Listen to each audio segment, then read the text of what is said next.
Hi everybody, welcome to Missy's Imaginings. It's been a little while, so I thought I would come and say hello and show a couple things that I found, and then I want to work on a project today. I was at Joann and I happened to find some new colors that I didn't have before of fur, and I've just always had this little soft spot for fantasy colors. So I have this lovely little green. It's like a mint green. Hopefully the lighting will be okay. And I found that one. I also found a pink color, just a soft, not quite peachy pink, but kind of tending towards the peachy side. It's not got like a lot of orange in it, but it's just not like the typical pink, but I thought it's a real pretty soft color, so that was fun. Then they also had some purple, which I like, so I thought, okay, that'll be fun. We'll make some purple wigs. The only color that I'm disappointed I can't find again is a really pretty light blue.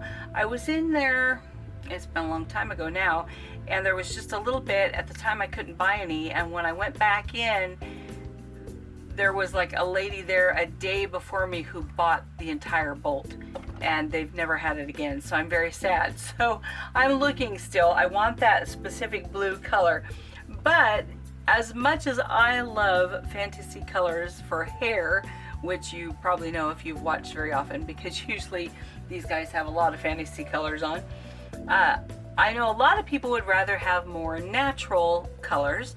So I also found some more cream, like a cream blonde color. So it's not stark white, but it's a real pretty cream. So it's a more of a natural white color. And I love the stark white, but this is a little more natural, so I got some of that. I also found some nice brown that's a good, it has a little bit of dark in it and then some golden colors. So it's a really nice caramely brown color that looks very natural, and it's a little bit longer than the brown on my Doctor Who. So it has a little bit more length to it. So for those wigs, you can have a little bit more room to style and play with it. And then someone gave me some things that they're almost wolfish. So if that's what you like, look at this. It's a very, very thick pelt, and it's faux fur, and so it looks real natural in like the variegated coloring of it. And so I thought, well, that would be fun.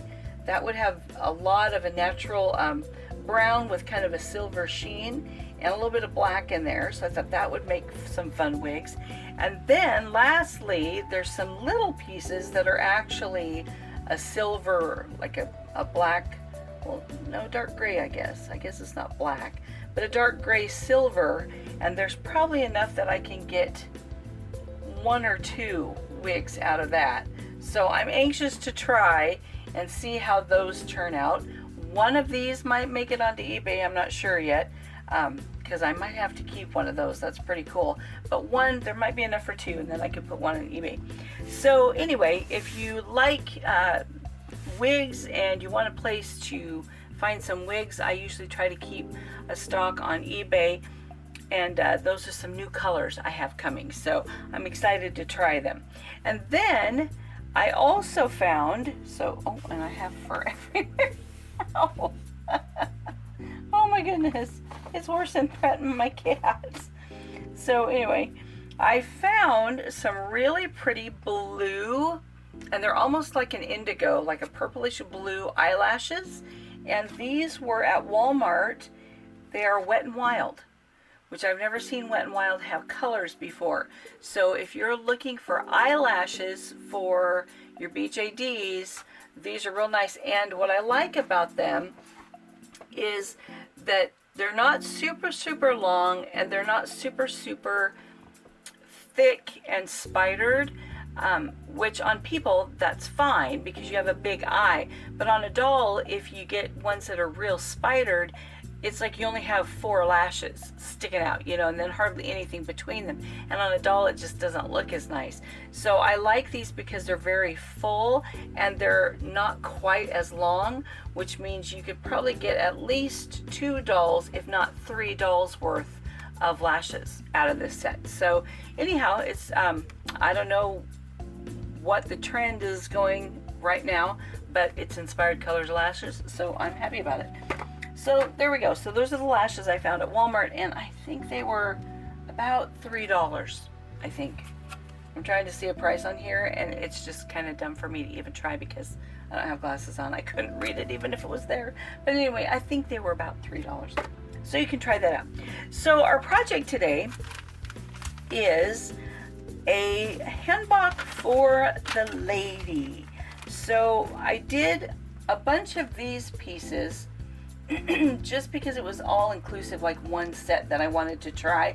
And because there's so many pieces, it's hard to show off all the pieces at one time on one doll because it gets really bulky. So I just grabbed my other pair of pants and used both the fellas. But for the young lady, I have made a new pattern. I will get it ready and put it on the website. So I have a shirt that is going to be the same fabric as this white, with the white on white print, and it's like a fake jacquard look kind of. Then there will be a strapless dress that has like a blue on the bust that will go over the shirt, and here's the fabric. It's a blue with embroidered design. So this will be the bodice piece that'll go up over the top. The bottom of the dress will be this fuchsia color, like a deep fuchsia fabric. So that will be the bottom of the dress. Let's see, we'll hold them up together so you can kind of see the colors. So the fuchsia will bring out some of the purpley pinks in the blue. So that will be the dress. Then there will be a coat out of the blue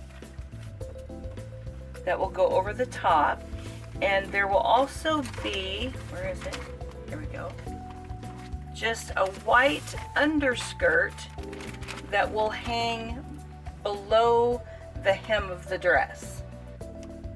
There we go. So I haven't sewn the pattern yet. I got it all drafted and I thought, let's just cut it out. And so I just grabbed some fabric that I had, and I used every last little bit of scraps of the blue to to get the pieces that I wanted. So we're going to go ahead and put that together, and I think the back might even have to be pieced because I was running short. It was just little pieces that I had. So I thought, well, let's just cut it up and put it together and see how it looks. So that's what we're going to do in this video, is put together the hanbok for the lady. So we'll switch up the camera and get started on our project. The project's going to begin with the shirt. I already have white thread, which is convenient. So I'm going to do the shirt and the underskirt first.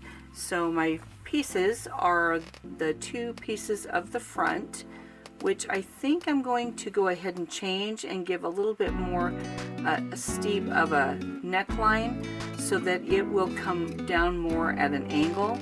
So I'll probably do that before we go any further. Just looking at it, I think I'm going to like that better. So there's the two pieces of the front, there's the back piece, and then the front side has just a white on white print so that it you can see a little bit of a texture pattern, but from far away it might just look like a regular white shirt. But it does have the ability, let's open up my machine here, it does have the ability to be a little bit translucent so that if it has bright light behind it, you can kind of see that pattern, which is pretty cool. So I like the fabric, and actually this was a fat quarter, so if you're shopping fat quarters you can find some fun things for doll fabrics. So then it has long sleeves, and those are the only pieces. The thing that I do like about this pattern is we're going to simply edge the neckline and the front pieces with a bias edging, which is nice because then you don't have to worry about having any facing, because the raw edges aren't even going to be turned in. They're just going to actually have a finish sewn onto those edges. And I like that because it's just less work than a facing to put in and matching your collar and all that kind of stuff. So it's just going to have a ribbing or a bias edging put around the neckline and down the front on both sides, and then I'll hem the hemline. And so it just makes it real nice and easy and quick to go ahead and do that. So it'll just have a white binding on there. And then the next thing I'm going to do is quickly put together the underskirt. So this is my waistband, and it's just going to be a simple 2 rectangles, and they're just going to be put together and gathered at the waist. So it'll just be something to fall below the hemline of the dress, so it'll fall underneath, and then it'll be fairly full for my doll. So there's 2 of these rectangles, so that's what we're going to do first. Before we begin, I'm going to go ahead and trim the neckline on this shirt, and you can watch what precision work I do as I simply grab a pair of scissors and cut.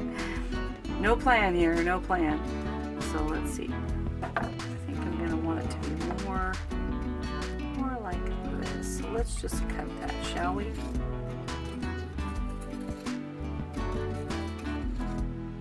There we go. This is all trimmed. I'm going to start by putting the shoulders together, and I will do that with right sides together. Then I'm going to go ahead and serge the top shoulder seam just to keep that from raveling, and then I will go ahead and top stitch the seam allowance underneath towards the back just to help it lay flat and to keep it in place. So that's going to be my first step, and then I will also take the sleeves and I'm going to run a basting stitch across the shoulder seam so I can get that ready to insert it into the shirt. And I'm also going to serge the hemline of the sleeve and hem the sleeve. So those are the steps I'm going to do, and then I will come back to the camera. The shoulder seams are in, and I've top stitched the seam allowance down. So that's what it looks like. So, and then I stay stitched around the armhole, and then I've trimmed in 1/4 inch increments all along that seam allowance so that I'll be able to take that curve and more easily make it a straight line. So it just makes it easier to put your pieces together when your curves go the opposite directions of each other, and you want to kind of fool your machine into thinking you're sewing a straight line. So that armhole and this one is all ready. So there they are. So those are ready to go. Now on the sleeves, I went ahead and basted the top shoulder edge, and you always want to be sure, especially if you're a new sewer, that when you're basting and you're going to be gathering, leave thread on either side of your sewing. Don't trim right next to the fabric, because once you gather, you want to have enough tail that the gathers aren't just going to fall off of your thread, and you'll have something to grab and pull. I always like to have the top thread firm and to gather along the top thread. Some people like the bobbin thread, but I like to gather and pull my top threads, just because when I sew this in, if I can see a little bit of thread, I can easily snip that and pull it, and then there's not as much thread for me to worry about showing, because I don't have thread going all the length of all that gathered fabric. You know, it's just the only thread I'll have on the top is this long, the actual length of what I've gathered to. Now, I'm not going to leave it gathered, so here's another reason you don't trim close once you get this gathered, because now it's going to spread back out. So I gathered this to get my fabric kind of bent and softened up, and now I'm just going to pull it back so so it's not quite as gathered like this, just because it doesn't want to slide really easy on my thread, and I want to be able to adjust easier. So if you're new to sewing, we call this ease stitching, and it actually helps to ease this line into this line. So now the way I do it, and lots of people have different methods, so this isn't saying it's the best, but it's what I like to do. So with my right sides together, I'm going to start by pinning this edge of the armhole to the edge of the sleeve. And I'm just going to grab a pin and put that in place. There we go. And then I'm going to take the other edge of the armhole and the other edge of the sleeve and pin this in place. There we go. So that my start and stop places are anchored. Now what I'm going to do is I'm going to pin and work my way to the shoulder, doing a little bit on each side at a time and pulling that smooth as I move along the seam.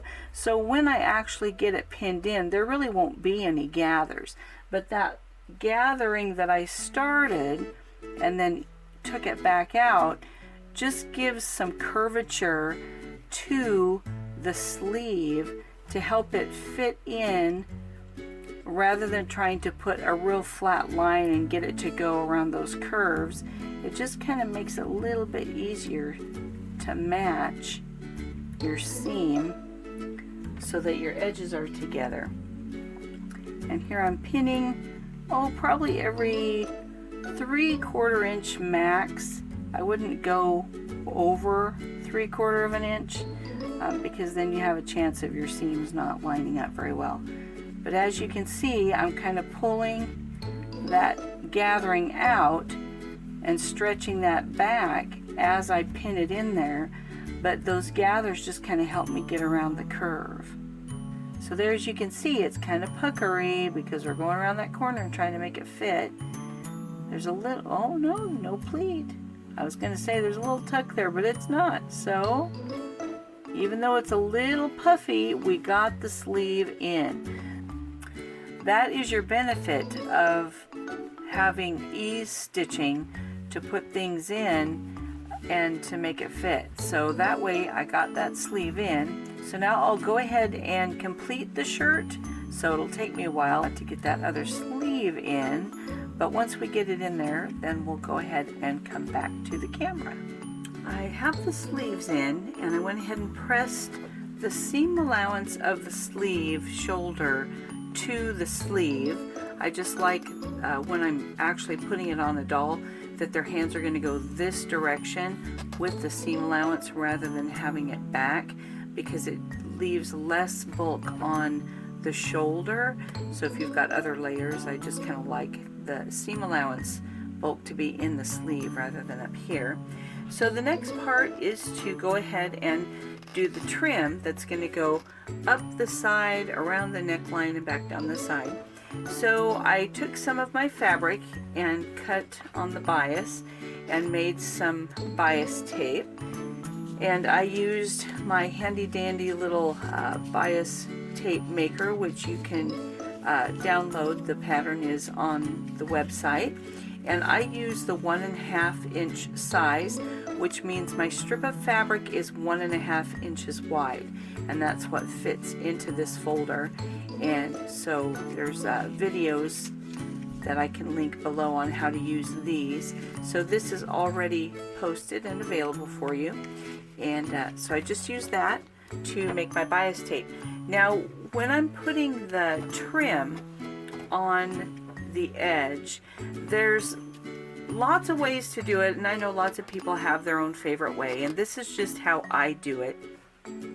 When I sew on the trim, sometimes these edges aren't quite even, just especially when you're making homemade bias tape. because you know you're just feeding it through the thing and ironing it as you go. It's not done in a machine, so they can be a little bit uneven sometimes. So when I like to put these on, I want the least amount of chance of error on the front, of course, and then if there's any error, have it on the back.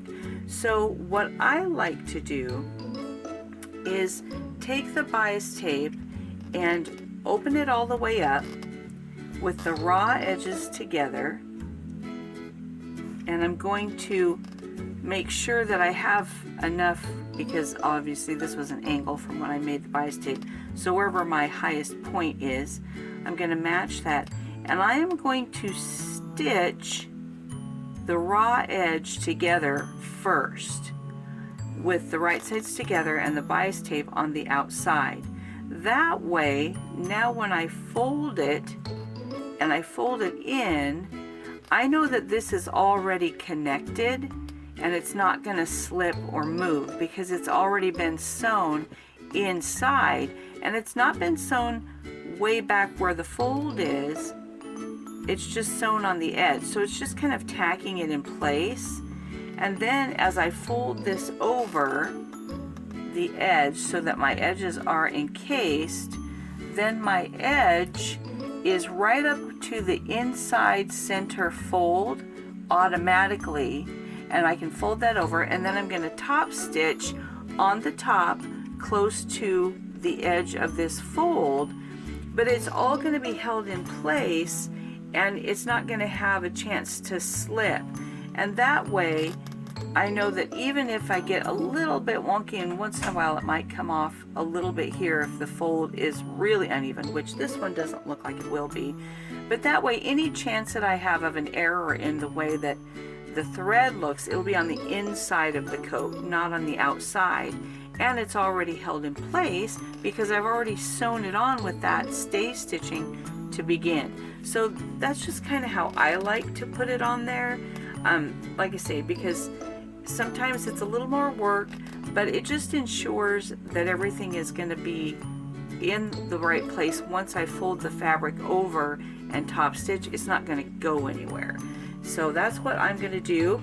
And just in case you're wondering, what is she doing and why is she doing all that? I just kind of like to do that to keep everything neat and tidy. And I'm going to go ahead and trim off that excess so there's no chance that it'll be kind of strange looking. And then when I hem it, I'm just going to turn it under, which it'll be a slight bulk on the corner, but I like that just the way it turns out better so that it's going to look nice. So now I got to decide which edge I'm going to start with. I think it'll be easier to do this side through the machine. So I'm going to take my bias tape with right sides together. I'm going to completely unfold it, and I'm just going to go all the way around that neck edge with just like 1/8 of an inch seam. I'm not going to do the full 1/4 inch because, like I say, it's not going to be right by that fold, but it's just enough to kind of tack it in place as I go. So here we go, and I'm not worrying about back tacking because I'm only stay stitching at this point.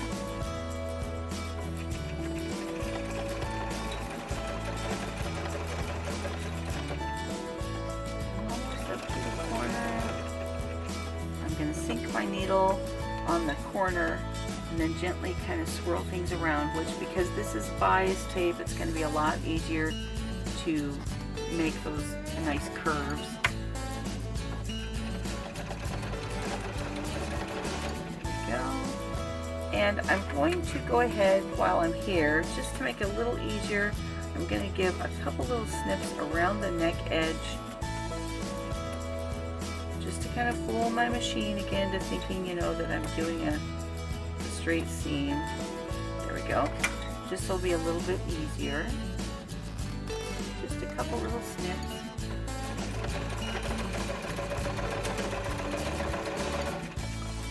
Okay, now as I'm getting to the corner, I can kind of straighten and keep my edges raw. I'm only stay stitching, so I am going to be going probably as some of those separate. That's okay, it's only a stay stitch.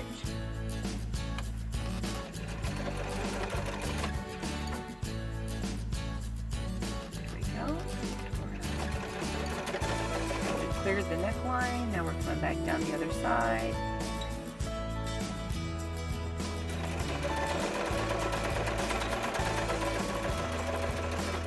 Oh, and I guess I should mention, there are seams in my bias tape just because I had a small piece of fabric to cut my strips. And so what I'm doing is I made sure that the longest edge of my bias tape with no seams was on the side that will be on the outside. And then when I get to the end, I'm not going to worry about back tacking again. Like I said, I'm only stay stitching. And then I'm going to trim that. Okay, so now that that's in place and it's all stay stitched, now I'm going to go ahead and press. Well, no, I'm not going to press. I'm sorry, because my seam is not in the press line. Can you see there? Hopefully the shadows won't be too horrible. But my seam is over here, but this is actually the press line. So now I'm just going to fold the fabric over the edge.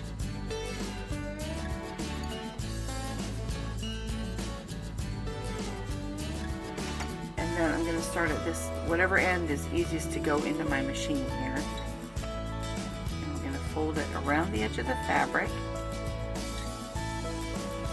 Get my threads out of the way.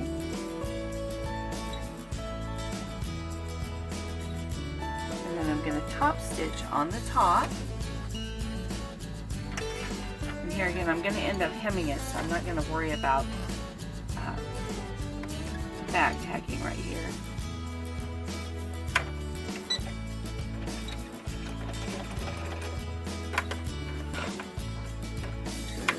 Gentle tug just to clear through my feed dogs here at the very beginning. There we go. Alright, and so as I go around, I'm going to go ahead and fold that fabric over.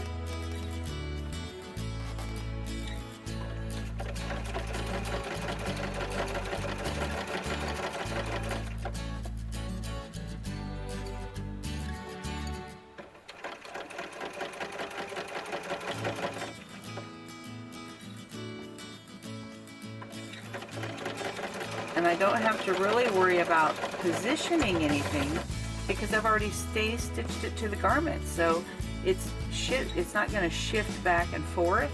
All I have to do is make sure that it's, you know, tucked and folded correctly because it's already on there.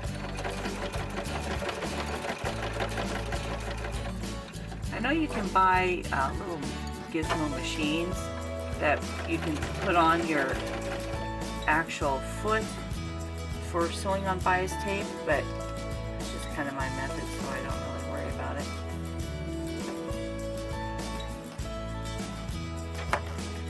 There we go. Just make sure everything's folded nice and neat. And down the other side. And you don't have to worry. The nice thing too is there's no pins. You don't have to worry about the pucker of a pin, you know, because sometimes they can kind of buckle and give you like a little, not really a pleat, but a buckle in your fabric because of where the pins are. And you've got 5 layers of fabric that you're taking your needle through. So with another pin, that just adds another big lump. So this way it's just nice and smooth. All you're doing is going right through your fabric.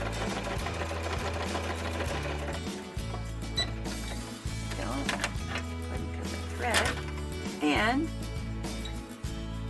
there's how it looked when it's finished. So it's all on there, and I double checked the inside and it looks like my needles are perfectly spaced as far as being on the inside. Nothing went off the edge. But that's how I like to do bias binding, especially when it's going to be on the pretty part, you know, that's finished, because it's just easy that way. I didn't have to pin anything, and I didn't have to worry about things shifting. You just lay it on there, stay stitch it real quick, then fold it around your edge. Now it looks nice and pretty. So the next step in putting this shirt together will be to turn it right side in or inside out, and I'm going to stitch from the edge of the sleeve down to the underarm and then down to the hem, and I will go ahead and serge that edge just so it's nice and finished as well. Before I serge it, I may do a slight clip right here that I'll end up serging over the clip, but still the clip in the fabric will give a little bit more give under the arm to help it lay better once it's finished.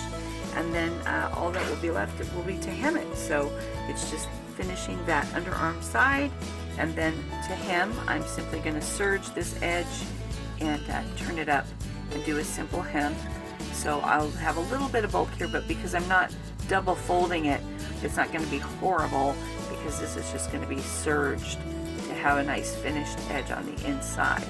So that's what the inside will look like. As I was starting on my sleeve, I had to stop because I realized that I need to have ties so that my little shirt can tie once I have it, you know, ready to go. So I'm not going to use the trim that matches the fabric. It's a little heavy, but I did have a little bit left of 1/4 inch bias tape that was from the store. So I'm going to use just a little bit to create the ties. So there will be a tie added to this one, and I kind of forgot about the ties when I was putting on the trim. I thought, oh, that just went so easy and smooth. So I'll just tuck it in here and do a little quick stitch. But there's going to be a tie on the inside, on the front, that will tie to one that's under the arm. So this tie, when I put the seam together for the side, will have to be placed on top of the wrong side so that the tie remains on the inside of the garment, because those two would tie on the inside. Then on the opposite side, this tie will have to be placed so that it lays on the right side of the garment, so that the tie will be on the outside of the shirt once it's finished, because these ties are going to be tied on the outside right here. So I'll have one placed under my trim to have a tie, but then this tie I want to be on the outside of the shirt, so it's going to be placed on the right side of the fabric, because that one has to be, you know, on the outside of the shirt. Oh yeah, I've got enough to make 4 ties, so that's what I'm going to do, is to sew this together so that my ties are finished, and then I'll go ahead and be placing those when I put the shirt together. Okay, you ready for the party? Now the shirt is done, so I have the ties in place. So I have this tie that comes out on the side seam, is sewn to the underneath side of the front. So we'll undo the little knot, and then there's a tie on the inside as well. So that's how the shirt will close. And oh, I got fuzzies on there. So I'm not sure if the pattern will show up. Hopefully that'll show up. It's just a cute pattern. I like the white on white. So there's the shirt that's done. The next thing I'm going to do is the skirt, the underskirt. And it's very, very simple, just basic. All it's going to be is the rectangle fabric here. And I have 2 rectangles. I cut this on the edge of the fabric, so that's going to be my center back, because the center back is going to have a seam up the back, or it might even be on the side. Anyway, this is the side that's going to have the opening for the waistband, just because that way I don't have to finish this edge. And then this one, of course, I'll just sew and serge, and I'll gather the top and then fit it onto the waistband, which will be here. So it's just going to be very, very basic, just a long skirt. And so this seam, gather it, attach it to the waistband, seam up the back, and then the opening will be here with just a waistband, and then I'll hem the bottom. And I'm still debating on if I'm going to do a rolled hem and just leave it that way, or if I'll actually hem it. So we'll kind of see what the length is like once it's on the doll. But this is the next step, and it's going to be really simple. So I'm not going to show a lot of that on the film here, just to kind of save time, because it's, you know, basically a rectangle. So, and oh, there's a spot in the fabric. It's a good thing it's an underskirt. That'll be up towards the top where it won't show. All right, so we'll get this done and come back to the camera. my next project will be the little jacket. So I have the sleeves cut out and the front, which is a lot like the front of the shirt but shorter, and then the back, like I mentioned, I had to piece fabric together to get the pieces. So I'm going to go ahead and sew this onto the lower one and piece together the back, and then I'll go ahead and serge that seam and then put the jacket together just like I did the shirt. So since that's kind of all a repeat of processes, I thought I'd just show you the fabric. It's really pretty, and then I'll go ahead and get that put together the same way that I did the shirt, and then we'll go ahead and start on the dress next. So here's my pieces to make the dress. The yoke that goes over the bust will just have two little darts in the front and the lining. And what I'm going to do is I have these little pieces here, and these pieces will fit together, let's see, like so, and it'll kind of be like, actually like a little belt on a skirt, but this is actually going to go over the bust with a princess line across the bust to have the rest of the skirt gathered and to free fall from the bust. But I'm going to put that together simply by doing my pieces here on the sides. There we go. So these pieces will go together, and then this will be sewn the sides to the front. They're not quite rectangles, they're a little bit of an A-line, and then gather the top edge and sew it to the bodice. Then put the lining on, of course, with the right sides together here, flip it right side out, and put the gathering on the edge, and then top stitch it on, and have a little bit of opening in the back to overlap. So it's kind of going to be just like doing a skirt, and it shouldn't take very long. The only long thing is actually putting the darts in, which darts are always fun. So that's all there is going to be to the dress. It's very simple. So we'll go ahead and start getting that put together.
our finished product, and I think I will go ahead and lengthen the underskirt. I'm happy with the length of the overskirt because I wanted more white to show, so I'll probably add 2 inches to the underskirt length. On this one, I might just put a ruffle so that it'll add that length. The only thing I did notice in this outfit is we'll go ahead and slip off the coat here and show something that I did notice on the underskirt is for some reason I kept making the waist short, and I don't know how that ended up, but here's what it looks like. Let's see, we'll pull the little jacket off over her fingers. And if you have a doll with very articulated hands, then you might want to remove the hands because this does have a narrow sleeve. So there we go. And then the back is simply 2 snaps. So that's all it is a wraparound skirt. And you could, I suppose, even use it for a skirt if you wanted to, and you'd have a whole nother look. So that's an option. And but on this shirt, or the underskirt rather, I barely got this waist to fit, so I will go ahead and make the pattern a little bit larger. So I had to, she had on some white leggings and I had to take those off because I could not get the skirt to close. So anyway, I did get it to fit once I took those leggings off, but it's very, very snug on her, and it certainly would not go over this top. So if you want the skirt, you know, to be able to go over the top, then I'll have to add some added measurement there on the waist. But this is what the underskirt and just the top looks like. So it turned out really nice, and I like the way that turned out. And then I did use the same fabric on the little jacket as her shirt. So this isn't just the bias tape from the store, where this one was, because it's just this was for the ties. I just used the store bias tape. But so this bias tape matches the shirt, and this bias trim and this bias trim that shows is all the same fabric as the shirt. This is just kind of a silky lining material. It's a little bit heavier than a typical lining, but it's just something I found so it would give a little extra fullness under the overdress. And so I'm happy with how gathered it is. So we'll remove this a little bit so we can see that. Let's see, we'll turn around. We'll keep our little decency here. There we go. So this skirt is very, very snug as is, so you can tell how tight that is, and it's certainly not going anywhere. So it needs more length there to be able to go over clothing. But since I got it to fit and I know it's going to be under her shirt, then I'll just kind of leave it there. So, and then it's also a little snug over her thumbs, so you just want to be careful of fingers, or like I say, go ahead and take hands off before you put the shirt on, so that you'll be able to get that over her hands. So, but all in all, I'm very happy with how it turned out, and I like the fabrics. So I was able to use those tiny little scraps and come up with a fun little coat. So I will get the pattern all finished up and posted for you, so you can go over to the website, and I will link that below. If you're new, just kind of an update on the website. If you click on the link, it will open to the blog, which will show whatever the latest post is. So if you're watching the video when it actually comes out, it'll be right there, and you can just click on the link, open the PDF, and print the pattern. If you're coming at a later date, I have a couple other pages on the website. One is called Free Stuff page, and on that page you can actually see visual photos of what the pattern pieces look like, so that you can get an idea of how many pages there are, how many pieces there are, and you'll know what the pieces are going to look like. Then on the ready to print page is where you'll find a listing of all the PDF links, and all you have to do is click on one of the links and it will open the PDF, and then you can save it or print it, whichever you would like to do. But they're all free, and I just found that that was the easiest way for you guys to access the patterns, and you don't have to go through any shopping system or anything like that, you know, with a no pay cart process. It's just simply click on it and it'll open for you. So anyway, this is the new Hanbok outfit for our little lady here. This is an Island Doll Ada, so if you want her measurements, you can go to islanddoll.com and look at their dolls for her exact measurements. She kind of has a typical 1/3 scale body. It's not super curvy, but it's not childish, so it's kind of the average size that most have. So if you have a really curvy doll that needs, you know, more room in the bust, you'll probably have to make adjustments for that. This should work just because it has a good inch overlap. Let's see here, we can put this back up over the bust, and then in the back, so you can see there's 2 snaps there, so that gives a full inch overlap. So if you have a large busted doll, you could just do, you know, 1 snap. You just won't have as much overlap for the skirt.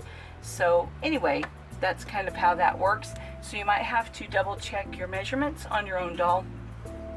And then, like I say, I will lengthen the waistband, and I will lengthen this skirt by 2 inches to give it more length to hang underneath here.